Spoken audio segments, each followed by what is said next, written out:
मेरा नाम अनूप मिश्रा है और मैं फ़िज़िकल केमिस्ट्री पढ़ाता हूँ। मैं पिछले 2.5 साल से 11th-12th के बच्चों को फ़िज़िकल केमिस्ट्री पढ़ाया हूँ, जिसमें लगभग 250 बच्चों को फ़िज़िकल केमिस्ट्री पढ़ाया, जिसमें से कुछ बच्चों का मेडिकल कॉलेजेस में सिलेक्शन भी हुआ।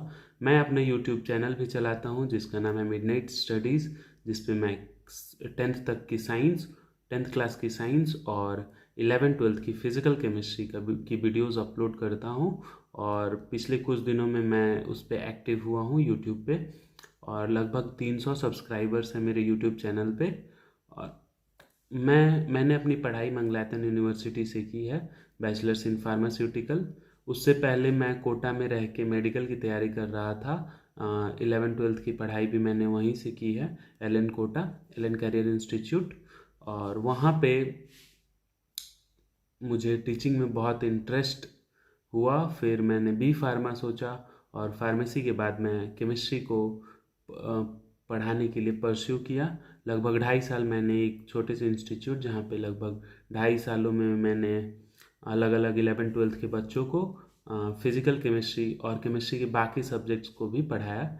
लेकिन मैं ज़्यादातर प्रेफर करता था कि फ़िज़िकल केमिस्ट्री ही पढ़ाऊँ। और फिर उसके बाद मैंने बायजूस ज्वाइन किया, जहाँ पर कुछ दिनों तक मतलब फ़िज़िकल केमिस्ट्री मैंने पढ़ाया। और पिछले 4 से 5 महीने में मैंने बायजूस में फ़िज़िकल केमिस्ट्री पढ़ाया। और हम लोग यहाँ पे आए हैं कंटेंट प्लान को डिस्कस करने के लिए 11th-12th के फ़िज़िकल केमिस्ट्री को, नीट के लिए, ठीक है।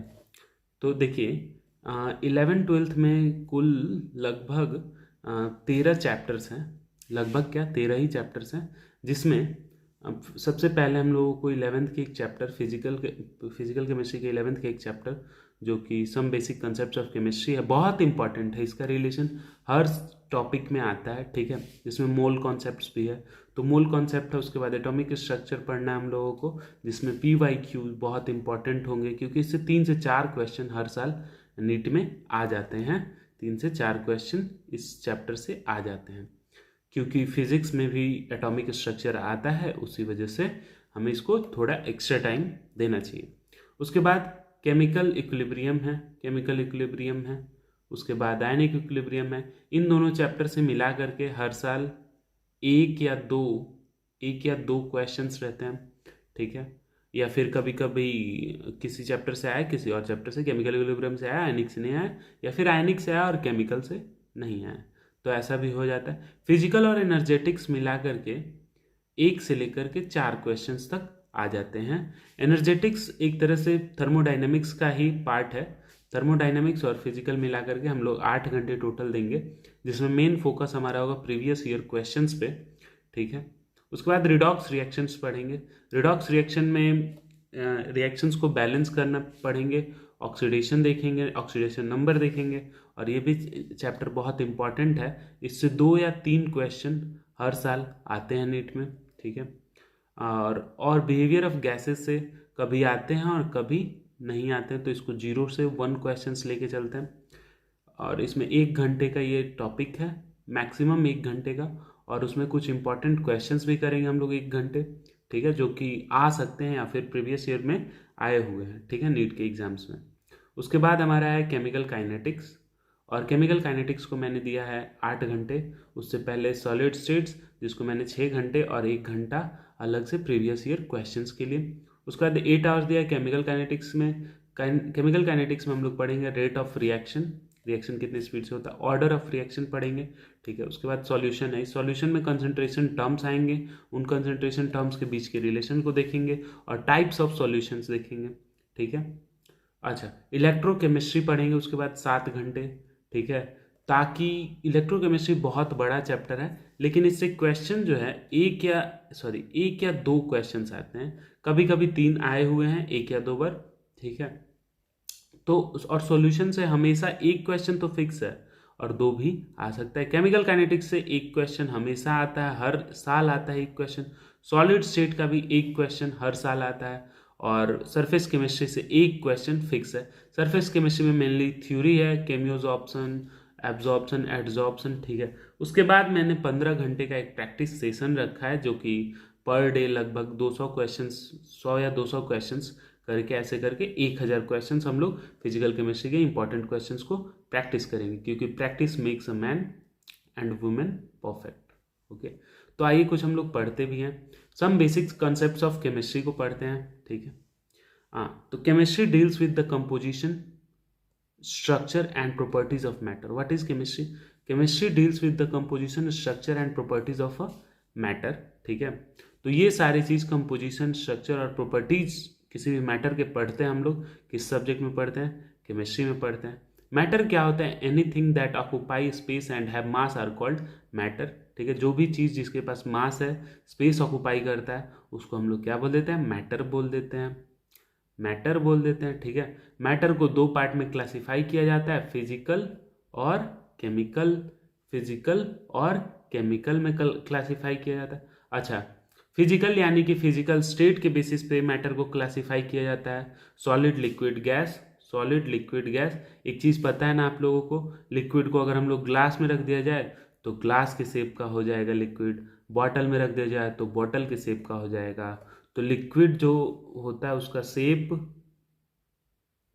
फिक्स्ड नहीं होता है। क्या इसका वॉल्यूम फिक्स होता है? जी हाँ, ऐसा नहीं है कि 2 लीटर पानी हम लोग 1 लीटर के बोतल में हटा देंगे, तो वॉल्यूम इसका फिक्स होता है, FIX लिख देते हैं, फिक्स। ठीक है, गैस का ना शेप फिक्स होता है और ना ही गैस का ना शेप फिक्स होता है और ना ही वॉल्यूम फिक्स होता है, दोनों में से कुछ भी फिक्स नहीं होता है। ठीक है, और केमिकल बेसिस पे मैटर को 2 पार्ट में बांटा गया। कौन कौन से पार्ट में? एक हो गया हमारा प्योर सब्सटेंस और एक हो गया मिक्सचर। ठीक है, प्योर सब्सटेंस यानी कि एलिमेंट या फिर कंपाउंड। एलिमेंट में एक तरह का एटम होता है, उसको क्या बोल देते हैं? एलिमेंट बोल देते हैं। और कंपाउंड में एक तरह के मॉलिक्यूल्स होते हैं, उसी को हम लोग क्या बोल देते हैं? कंपाउंड बोल देते हैं। मिक्सचर या फिर इम्प्योर सब्सटेंस बोल देते हैं इसको, मिक्सचर बोल देते हैं या फिर इम्प्योर सब्सटेंस। इसमें 2 तरह के मिक्सचर्स हैं, होमोजीनस और हेट्रोजीनस पढ़ना है हम लोगों को। होमोजीनस वैसे मिक्सचर को बोलते हैं जैसे एक गिलास हमारे पास क्या है? पानी है। ठीक है, एक गिलास पानी है, इसमें हमने एक चम्मच चीनी डाल दिया और अच्छे से इसको घोल दिया। इसमें 1 चम्मच शुगर डाल दिया या फिर सॉल्ट डाल दिया, शुगर या फिर सॉल्ट, और इसको अच्छे से घोल दिया। ठीक है, तो शुगर जो है अच्छे से घुल गया, है ना, सॉरी सॉल्ट जो है अच्छे से घुल गया। तो क्या यहाँ से इस वाले पार्ट से अगर हम लोग 1 चम्मच निकालें तो उतना ही नमकीन लगेगा जितना इस वाले पार्ट से निकाले, या फिर इस वाले पार्ट से निकाले, या फिर इस वाले पार्ट से, या फिर इस वाले पार्ट से, या इस वाले पार्ट से, या फिर इस वाले पार्ट से, या फिर इस वाले पार्ट से? तो हर जगह अगर टेस्ट सेम होगा तो वैसे मिक्सचर को जो यूनिफॉर्मली डिस्ट्रीब्यूटेड होते हैं, यूनिफॉर्मली डिस्ट्रीब्यूटेड कंपोजिशन होता है, उसको हम लोग क्या बोल देते हैं? होमोजीनस मिक्सचर, है ना। अच्छा, और 1 गिलास पानी हमने लिया, उसमें ऑयल डाल दिया, तो क्या ऑयल ऊपर ऊपर फ्लोट करते रहेगा ना? ऑयल ऊपर है, तो क्या अगर हम लोग नीचे से 1 चम्मच पानी निकालें, या फिर यहाँ से निकालें, या फिर यहाँ से निकालें, या फिर यहाँ से निकालें, तो हर जगह ऑयल का क्वांटिटी जो है वो सेम होगा? जी नहीं, जी नहीं। तो वैसे मिक्सचर को हम लोग क्या बोल देते हैं? वैसे मिक्सचर को बोल देते हैं हेट्रोजीनस। तो ऐसे एग्जांपल्स याद रखेंगे, oil in water and salt in water कैसा हो जाएगा? Homogeneous mixture. तो एक बार ओवरव्यू देख लीजिएगा और इसको क्या करिएगा? ठीक है, इसको नोट डाउन कर लीजिए। ठीक है, फिर इसके बाद देखिए एलिमेंट को 3 पार्ट में बांटा जाता है, मेटेलॉइड, नॉन मेटल और फिर मेटेलॉइड, नॉन मेटल और मेटल। ठीक है, तो मेटल आप लोगों को पता था, नॉन मेटल आप लोगों को पता था, मेटेलॉइड पता चल गया। क्या होता है मेटेलॉइड? बोलिए। मेटेलॉइड वो होते हैं जिसमें metallic plus non metallic characters होते हैं, वैसे सब्सटेंस को क्या बोल दिया जाता है? मेटेलॉइड्स। तो देखिए मेटेलॉइड्स का एग्जांपल क्या हो जाएगा? Barium, silicon, arsenic, thallium. ठीक है, तो ये क्या हो गए? मेटलॉइड्स, तो मेटलॉइड्स के एग्जाम्पल याद रखना है। फिर इसके बाद हम लोग आगे बढ़ेंगे, मोल कॉन्सेप्ट पे आएंगे। तो मोल का मतलब क्या होता है ये जानना है। A mole is the amount of substance contained as many entities as there are atoms in exactly equal to C12 gram of C12 atom. C12 atom के 12 ग्राम में जितने नंबर ऑफ एटम्स होंगे, 12 gram of 12 gram of C12 atom, 12 gram of C12 atom, उसी को क्या बोल देते हैं, उसी नंबर ऑफ एटम्स को क्या बोल देते हैं, 1 मोल।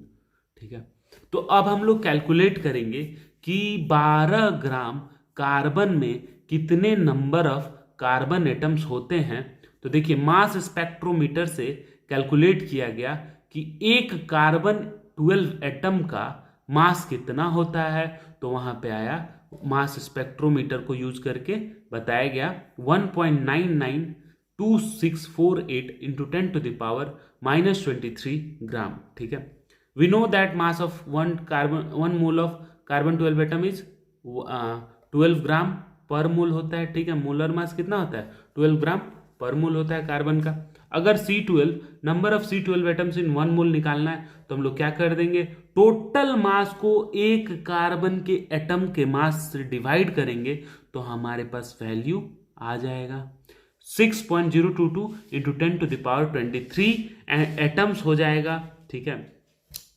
इन a simple way we can say that mole has 6.022 into 10 to the power 23 entities. Entities की जगह पे एटम्स रख सकते हैं, मॉलिक्यूल लिख सकते हैं, आयंस लिख सकते हैं, या फिर कुछ भी हो सकता है। इसके अलावा इलेक्ट्रॉन भी हो सकता है, प्रोटॉन भी हो सकता है, नंबर ऑफ मॉलिक्यूल्स तो है ही। ठीक है, अब देखिए, ये जो 6.022 इंटू 10 टू द पावर 23 है, इसी को कहते हैं एवोगैड्रोज कांस्टेंट, इसी को एवोगैड्रोज कांस्टेंट कहते हैं, और इसको डिनोट किया जाता है Na से। ठीक है, इसको नोट डाउन कीजिएगा। ठीक है, बहुत इंपॉर्टेंट है। इसमें 2-3 बात आप लोग ध्यान रखिएगा कि कहाँ से आया 6.022 इंटू 10 टू द पावर 23। ठीक है, आगे बढ़ते हैं। ठीक है, आगे बढ़ते हैं। अब देखिए, फॉर्मूला है, अलग अलग फॉर्मूलाज हैं जिससे हम लोग क्या कर सकते हैं, कैलकुलेट कर सकते हैं नंबर ऑफ मोल्स। तो नंबर ऑफ मोल्स निकालने का सबसे बेसिक तरीका है वेट बाई मोलर मास। जो वेट दिया हुआ है उसको मोलर मास से डिवाइड करेंगे तो हमको क्या मिल जाएगा, हम लोगों को क्या मिल जाएगा बच्चे, हम लोगों को मिल जाएगा number of moles. Number of moles निकालना है और वॉल्यूम दिया हुआ है तो उसको 22.4 लीटर से डिवाइड कर देंगे तो नंबर ऑफ मोल आ जाएगा। ठीक है, नंबर ऑफ मोल्स कैलकुलेट करना है और नंबर ऑफ मॉलिक्यूल दिया हुआ है, नंबर ऑफ एटम्स या फिर नंबर ऑफ मॉलिक्यूल्स दिया हुआ है तो उसको क्या कर देंगे, Na से डिवाइड कर देंगे तो हम लोगों को मिल जाएगा नंबर ऑफ मोल्स। ठीक है, तो ये था मोल कॉन्सेप्ट, थोड़ा छोटा सा पार्ट। ठीक है, बहुत बहुत धन्यवाद, और धन्यवाद, बहुत बहुत धन्यवाद।